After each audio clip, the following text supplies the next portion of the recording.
Assalamualaikum warahmatullahi wabarakatuh. Salam sejahtera untuk kita semua.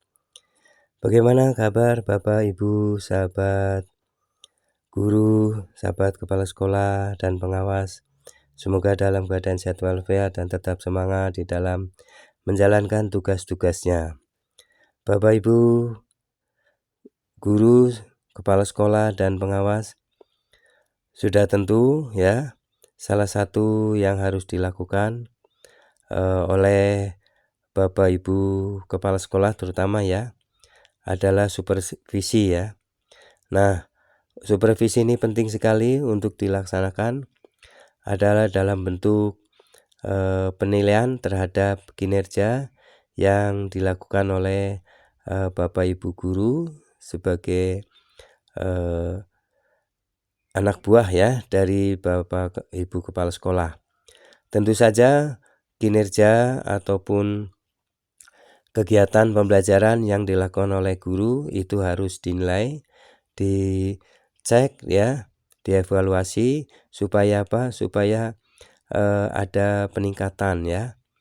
Karena intinya sekolah itu akan meningkat prestasinya, terutama prestasi peserta didik ya, itu dari kinerja guru-gurunya. Untuk itu, maka sebagai kepala sekolah mesti mempunyai program ya.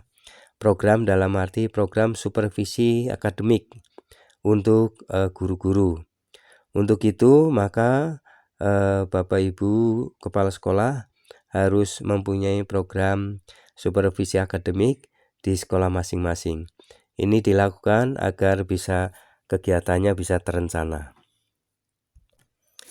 Baik, saya hadir ya melalui channel Kurikulum Merdeka ini. Saya hadir untuk menyampaikan contoh program supervisi akademik ya untuk jenjang SD, tetapi ini formatnya sebenarnya hampir sama ya, bisa digunakan untuk semua jenjang, baik jenjang PAUD, SD, SMP, SMA, SMK ya maupun yang sederajat. Itu akan bisa digunakan ya oleh Bapak Ibu kepala sekolah untuk sebagai referensi ya. Mungkin Bapak Ibu kepala sekolah sudah mempunyai, tapi ini saya menyajikan, kita hanya sharing saja. Semoga ini bisa bermanfaat. Baik Bapak Ibu kepala sekolah, inilah ya contoh program supervisi akademik SD negeri ya. Ini disebutkan Sukatani 3 ya, tahun pelajaran 2022-2023. Ini bisa diganti menjadi 2023-2024 ya. Nah, ini diberikan logo, kemudian di sini ada untuk formatnya ya, kopnya itu Dinas Pendidikan Kabupaten Tangerang misalnya, Kampung Situ Gabung SD Sukatani, Kecamatan Cisoka, Kabupaten Tangerang, kode pos Banten ya. Ini kata pengantar. Segala puji dan syukur dipersembahkan kehadirat Allah Subhanahu wa taala yang Maha Kuasa atas rahmat dan karunia-Nya kami dapat menyelesaikan penyusunan program supervisi tahun 2023 ya, misalnya atau 2024 pada SD. Nah, program supervisi tahun 2022 ini dan sebagainya. Harapan kami semoga program supervisi tahun pelajaran dapat terlaksana dengan efektif dan bermanfaat. Nah, di sini ada mengetahui pengawas pembina, kemudian kepada SD Negeri Sukatani 3 misalnya, kepala sekolahnya, kemudian ini ada pengawasnya ya. Nah, bab 1 ini pendahuluan ya. Itu bisa terdiri dari latar belakang, misalnya Permendiknas nomor dan sebagainya. Ini sebagai pendahuluan, latar belakangnya. Kemudian dasar hukumnya, ini disebutkan dasar hukumnya. Kemudian yang C adalah tujuan supervisi akademik ya.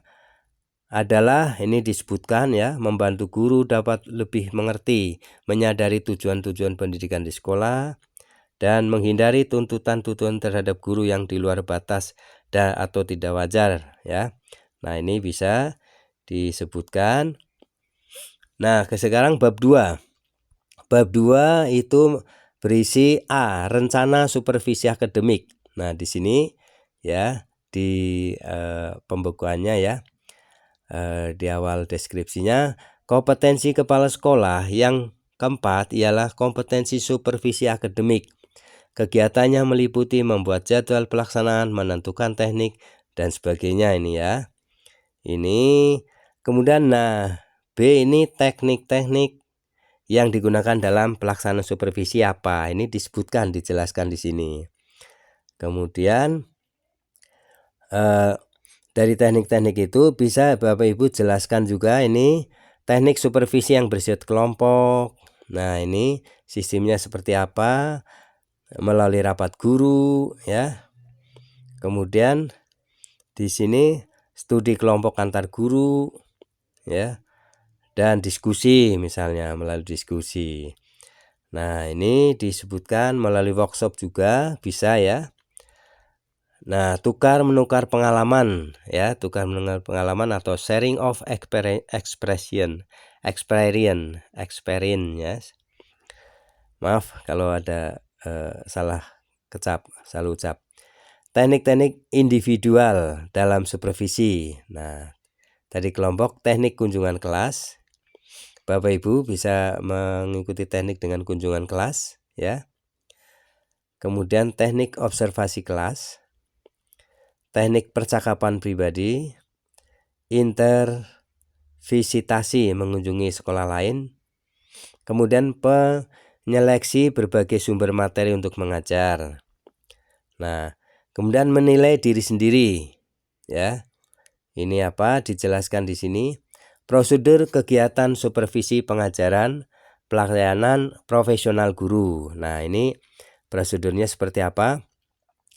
Pertama, secara keseluruhan prosedur supervisi ya pendidikan dapat dijabarkan sebagai berikut.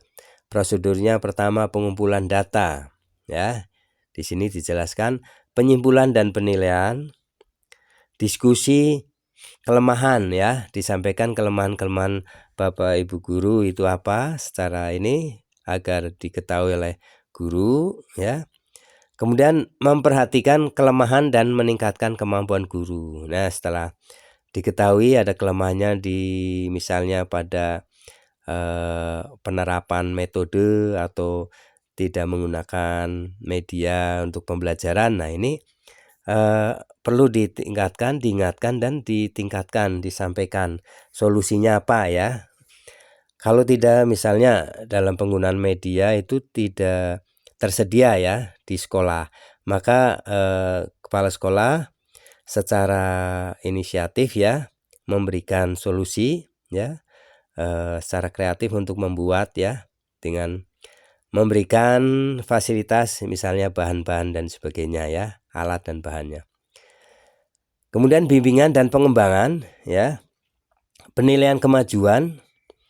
Nah, ini prosedurnya ya. Nah, sekarang yang D ini adalah dari bab 2 yang D, bagian D itu perangkat supervisi. Perangkat ini apa yang harus diprogramkan ya? Pertama adalah salah satu perangkat yang digunakan adalah instrumen observasi. Perangkat yang digunakan adalah satu instrumen observasi. Misalnya informasi yang harus diketahui oleh kepala sekolah ya. Ini disiapkan instrumennya yang berisi ya, yang memuat biasanya yang diamati oleh kepala sekolah terhadap guru yaitu bagaimana persiapan dan persepsi yang dilakukan oleh guru, relevansi materi dengan tujuan, penguasaan materi, strategi, metode, manajemen kelas ya. Ini yang harus di checklist ya, yang dinilai ya di supervisi. Pemberian motivasi kepada siswa, nada dan suara, penggunaan bahasa, gaya, dan sikap perilaku. Ya, ini salah satu instrumen yang harus disiapkan. Nah, sasaran supervisi itu apa? Apa ya? Ini sasaran supervisi apa ya? Ini harus disebutkan. Kemudian bab 3, pelaksanaan supervisi. A. Melaksanakan supervisi akademik. Melaksanakan supervisi akademik itu apa? B. Menganalisis hasil pelaksanaan supervisi akademik. Nah, setelah dilaksanakan, maka hasil supervisi itu harus dianalisis ya oleh kepala sekolah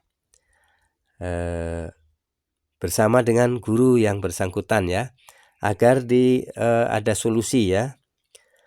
Misalnya analisis ini mengenai apa? Perencanaan pembelajaran, yaitu meliputi kelengkapan dokumen perangkat pembelajaran. Nah, ini harus dianalisis ya, perencanaan pembelajarannya bagaimana, persiapan guru tersebut mempunyai modul ajar tidak, medianya apa, dan sebagainya. Ini harus dianalisis ya, dan ini untuk menjadi solusi bagi guru tersebut. Kemudian pelaksanaan pembelajarannya seperti apa ya? Apakah guru tersebut menggunakan metode yang biasa ya, hanya ceramah saja? Apakah kegiatannya melibatkan siswa secara aktif? Apakah ada asesmennya ya, dan sebagainya. Nanti dalam kegiatan pembelajaran itu dianalisis ya, disampaikan ke guru tersebut bahwa misalnya selama pembelajaran siswa ribut dan sebagainya, jadi pengelolaan kelasnya kurang dan sebagainya ya. Ini dalam pelaksanaan pembelajaran, hasil analisisnya disampaikan. Kemudian penilaian pembelajaran. Nah, Bapak Ibu kepala sekolah ini melihat ada enggak ya di dalam pelaksanaan pembelajaran, kemudian di kegiatan KBM itu apakah ada juga diadakan penilaian ya, asesmen terhadap kegiatan hari itu ya, kegiatan pembelajaran. Nah, ini perlu diperhatikan. Yang C ini memberikan umpan balik atau feedback dan rencana tindak lanjut. Setelah melakukan evaluasi supervisi akademik, menentukan rencana tindak lanjut dengan langkah-langkah sebagai berikut. Nah, tentu saja Bapak Ibu dari hasil supervisi kemudian dianalisis, kemudian tindak lanjutnya seperti apa. Nah, mengkaji rangkuman hasil penilaian, membuat rencana umpan balik ya, feedback, mengimplementasikan rencana aksi tersebut dan sebagainya ya. Ini adalah bagian dari feedback atau rencana tindak lanjut.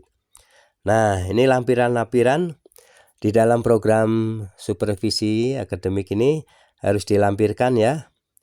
Perencanaan supervisi akademik, jadwal supervisi akademik, rekap hasil supervisi akademik, analisis hasil supervisi akademik, menindaklanjuti hasil supervisi akademik, rencana pemberian umpan balik, rencana tindak lanjut hasil supervisi akademik, dan instrumen supervisi akademik. Nah, ini dalam program ini harus direncanakan ya. Nah, untuk itu Bapak Ibu sahabat kepala sekolah ya, ini sebagai referensi saja dari kami ya, yang bisa menjadi referensi lah ya, tambahan bagi penyusunan program supervisi akademik ya, untuk sekolah-sekolah Bapak Ibu, sehingga dengan adanya program supervisi akademik ini Bapak Ibu kepala sekolah itu bisa meningkatkan kinerja guru-gurunya ya, karena yang utama bahwa dengan peningkatan kinerja guru-gurunya di dalam kualitas pembelajaran, maka otomatis ya siswa itu akan meningkat prestasi belajarnya ya. Dan pada kurikulum merdeka ini kegiatan yang harus dilaksanakan intra maupun ekstrakurikuler ya, maupun kegiatan proyek ini harus dilaksanakan benar-benar ya. Sebab di tahun 2024 ini kurikulum merdeka menjadi kurikulum nasional ya. Ya, jadi kelas 1, 2, 4, 5 yang sekarang berjalan. Nah, di tahun ajaran baru nanti 2024-2025 maka semua kelas harus menjalankan kurikulum merdeka. Dan Bapak Ibu kepala sekolah ya, tentunya harus mempunyai program supervisi akademik ini. Nah, untuk itu perlu kita sama-sama sharing ya, belajar untuk bisa menyusunnya. Ini ada salah satu ya sajian yang bisa menjadi referensi. Baik Bapak Ibu sahabat kepala sekolah semuanya, bila ingin mendapatkan file ini silakan ya di admin WA di deskripsi video ini, dan ikuti terus ya channel Kurikulum Merdeka yang akan menyajikan berbagai informasi mengenai pendidikan ya, terutama kurikulum merdeka, baik perangkat ajar, kegiatan proyek P5 maupun laporan-laporan ataupun perangkat administrasi guru dan kepala sekolah ya. Nah, untuk itu silakan yang baru mendapatkan channel Kurikulum Merdeka dengan cara subscribe, like, isi komentarnya, dan share video ini ke grup-grup WA lainnya. Mari kita bersama-sama tingkatkan kualitas pendidikan Indonesia ya. Kita belajar bersama, terus belajar dari manapun ya. Baik, terima kasih atas perhatiannya. Mohon maaf apabila ada kesalahan dalam penyampaian. Sampai jumpa kembali di video-video selanjutnya dari channel Kurikulum Merdeka. Terima kasih. Assalamualaikum warahmatullahi wabarakatuh.